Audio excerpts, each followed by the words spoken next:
We are here at the Mazankowski on the 5th floor, and I am so honored to introduce to you our next guest, talking about the Full House Lottery, to put it into perspective, to the whys, the wheres, the whos, the what fors. I'll tell you why.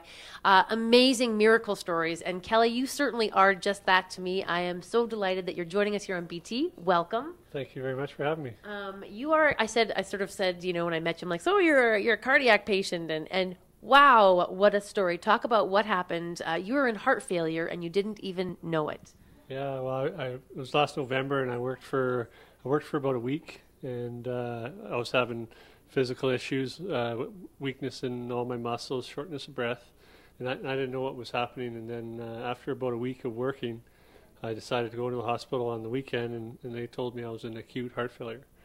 And then I spent about 3 weeks in the hospital, and my heart declined quickly, and then we had to do some severe stuff. So it was interesting. It was pretty scary for my family too. Well, and that's something. I mean, you are a father of two beautiful children, two young children, husband to a wife. You're a great guy. You're a contractor, and let's talk about sort of the miracle then that happened. Because I sort of said to you when I met you, you wear your heart not on your sleeve but on your belt buckle. Because literally right now, let's talk about what this unit is.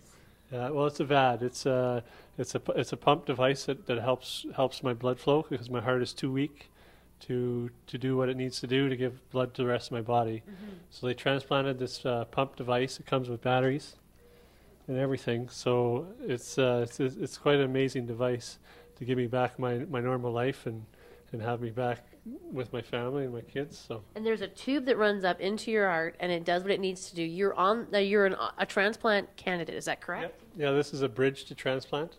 I was in the hospital, and I was too weak to wait around for a heart.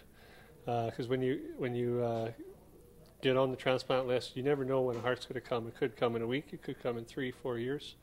And I was at a point where I was very critical, and we had to do something right away. And this is actually an awesome option because I feel normal again.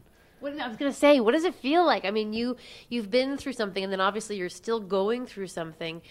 You've spent a lot of time in this room and in this facility, and you know firsthand about the amazing work that happens here. Oh, yeah. The doctors and nurses made it very easy.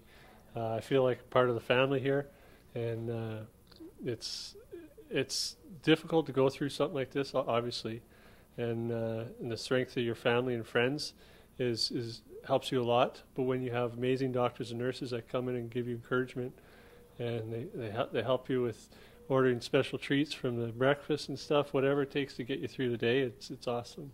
It's amazing because, these are the kind of stories that I love. I mean, you're an amazing inspiration, but it's also such a shocking thing. You're a young guy. You're 38. You have a family. This is... And I hope you don't mind, I just called your age out on TV. No, that's okay. But this is sort of why this facility is amazing and important and integral to our community, in that you, of course, now you're actually considering, is it fair to say, should I say this, you're thinking of going back to work? Are you crazy?